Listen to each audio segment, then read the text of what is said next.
बिस्मिल्लाहिर्रहमानिर्रहीम। अस्सलाम वालेकुम वरहमतुल्लाहि वबरकातुहू। मैं ज़ुबैर ख़ान हूँ और आप मेरा वीलॉग देख रहे हैं।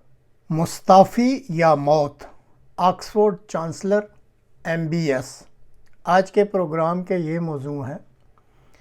मशरक़े वस्ता में देखे जाने वाले TV न्यूज़ चैनल अल मयादीद के मुताबिक इतवार 18 अगस्त को हमास के जंगजुओं के ज़रिए इसराइल से अगवा होने वालों और कैदी बनाए जाने वालों के अजीज़ो अकारब ने तल अबीब में बड़ा एहतजाजी मुजाहरा किया और इसराइली वज़ीर आज़म को अल्टीमेटम दे दिया है कि चूँकि तुम हमास के ज़रिए अगवा होने वाले और कैदी बनाए जाने वाले इसराइलियों को अभी तक रिहा नहीं करवा सके, इसलिए फ़ौरी तौर पे या तो इस्तीफ़ा दो वरना तुम्हें हम कत्ल कर देंगे।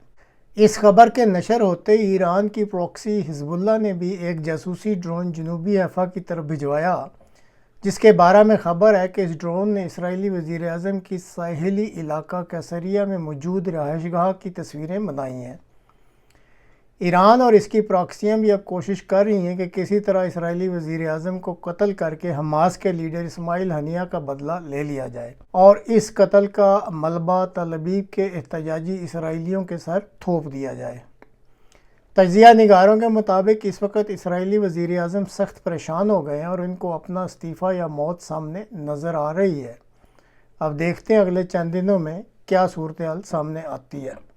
पाकिस्तान के तहरीक इंसाफ के बानी इमरान खान, जो इस वक्त जेल काट रहे हैं, उन्होंने 18 अगस्त इतवार के रोज़ ऑक्सफोर्ड यूनिवर्सिटी के चांसलर के लिए अपने कागजात नामजदगी भिजवा दिए हैं। इस वक्त इमरान खान ऑक्सफोर्ड यूनिवर्सिटी के कॉलेज कैबले के एजाज़ी फ़ेलो मेंबर भी हैं। उन्होंने ऑक्सफोर्ड यूनिवर्सिटी के इसी कॉलेज से साल 1972 में फ़िलासफ़ी, पॉलिटिकल साइंस और मुआशियात में तालीम हासिल की थी। ब्रिटिश मीडिया के मुताबिक अभी तक 4 उम्मीदवार सामने आए हैं। इमरान खान, लेडी एलिश एंजुलिनी जो स्कॉटिश वकील है और ऑक्सफोर्ड यूनिवर्सिटी की प्रो चांसलर भी हैं, विलियम हे जो बरतानिया के सियासतदान हैं और बरतानवी हाउस ऑफ लॉर्ड्स के मेंबर भी हैं, पीटर मेंडलसन ये भी बरतानवी सियासतदान है और बरतानवी हाउस ऑफ लॉर्ड्स के मेंबर हैं। एक अंदाजे के मुताबिक इस वक्त 2,50,000 के करीब ऑक्सफोर्ड के ग्रेजुएट्स और स्टाफ अरकान हैं जो 28 अक्टूबर 2024 के रोज़ ऑनलाइन वोटिंग के ज़रिए अपना हक राय दही इस्तेमाल करेंगे। अक्टूबर के शुरू में चांसलर के उम्मीदवारों की हतमी फहरिस्त का ऐलान भी कर दिया जाएगा। इमरान खान की साबका अहलिया बचगान और तहरीक इंसाफ के हमायती बैरून मुल्क पाकिस्तानियों ने इंदिया तो दिया है कि वो सरतोड़ कोशिश करके इमरान खान के हक़ में मुहिम चलाएंगे और उनको कामयाब करवाने की पूरी कोशिश करेंगे। देखते हैं कि अब क्या बनता है। आखिर में सऊदी अरब के मोहम्मद बिन सलमान के बारे में चंद दिलचस्प बातें। 23 जनवरी 2015 को सऊदी अरब के किंग अब्दुल्ला की वफ़ात होती है और उनके हाफ ब्रदर सलमान साहब किंग बन जाते हैं। किंग सलमान के बेटे मोहम्मद बिन सलमान, जिनको लोग MBS भी कहते हैं, वो एक रिपोर्ट के मुताबिक किंग सलमान की 3 बीवियों से पैदा होने वाले अपने 13 बहन भाइयों में 7वें नंबर पर हैं।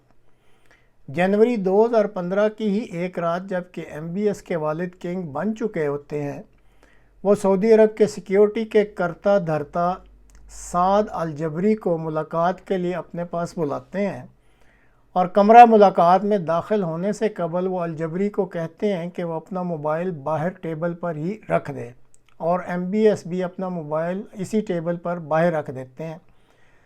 कमरा मुलाकात में दाखिल होने के बाद MBS लैंडलाइन के फ़ोन की सॉकेट को भी निकाल कर उसे डेड कर देते हैं।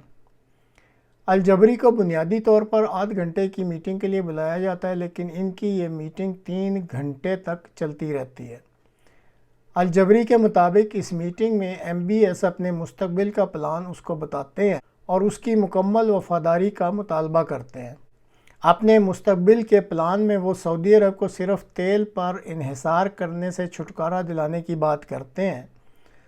सऊदी अरब की तकनीकी तरक्की में वो सिलिकॉन वैली में बिलियंस की सरमायाकारी का भी प्लान बताते हैं।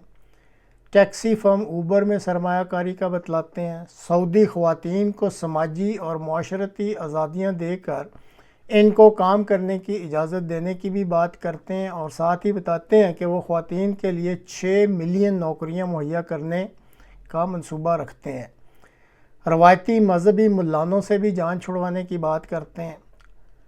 اس کے علاوہ بھی کافی باتیں کرتے ہیں۔ یہ باتیں سن کر الجبری حیران ہو کر جب پوچھتے ہیں کہ MBS صاحب، کیا آپ کی خواہشات کی کوئی حد بھی مقرر ہے، تو وہ ان کو صرف سادہ سا جواب دیتے ہیں کہ کیا آپ نے الیگزینڈر دی گریٹ کا نام سنا ہے، اور چپ ہو جاتے ہیں۔ میٹنگ ختم ہو جاتی ہے۔ الجبری اپنے پیشے کی وجہ سے CIA اور M16 کے نزدیک سمجھے جاتے تھے۔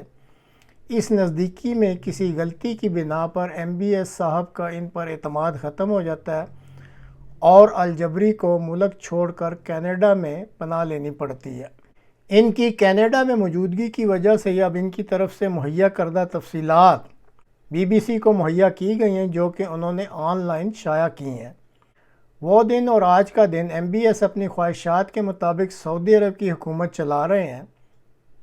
ان کے والد کنگ سلمان 88 سال کے ہو چکے ہیں، یعنی 88 ایئرز اولڈ، اور عملاً سعودی عرب کے تمام معاملات MBS ہی چلاتے ہیں۔ سعودی صحافی خشوگی کا شفاقانہ قتل اور آری کے ذریعے ان کی ہڈیاں تک کاٹ کر غائب کر دینا MBS کے ضمیر کو شاید عمر بھر تنگ کرتا رہے گا۔ اسی طرح ایک دفعہ اپنے کنگ باپ کے جعلی دستخطوں سے یمن میں فوج بھجوانے کے احکامات بھی ان کے ضمیر کو کچوکے لگاتے رہیں گے۔ اب وہ ہر صورت اسرائیل کو تسلیم کر کے اس کے ساتھ دوستی کی پینگیں بڑھانے پر مصر ہیں۔ تاہم اپنی اس تیسری مہم جوئی کے سلسلہ میں اگلے روز انہوں نے اس امر کا خود اظہار کر دیا ہے کہ ان کو خطرہ ہے کہ اب ان کو قتل کر دیا جائے گا۔ انہوں نے سال 2030 تک کے لیے سعودی ویژن کے نام سے اپنے ملک کا روڈ میپ تو بنا رکھا ہے۔ اب کیا وہ اپنے اس روڈ میپ میں کامیاب ہوتے ہیں یا نہیں، کچھ کہا نہیں جا سکتا۔ انسان کے ساتھ دراصل مکافات کا عمل بھی جاری رہتا ہے۔ کہتے ہیں کہ جیسا کرو گے ویسا بھرو گے۔ قدرت کا نظام یہ تو نہیں دیکھتا کہ کوئی ولی عہد پرنس ہے یا بادشاہ ہے۔ اس دنیا میں اگر کوئی بھی ظلم کرتا ہے اور بے گناہوں کا خون بہاتا ہے تو اسے قدرت انتقام لے کر ہی چھوڑتی ہے۔ دیکھتے ہیں اب MBS صاحب کے بارے میں پردہ غیب سے کچھ ظہور میں آتا ہے یا نہیں، اور اگر آتا ہے تو کیا ظہور میں آتا ہے۔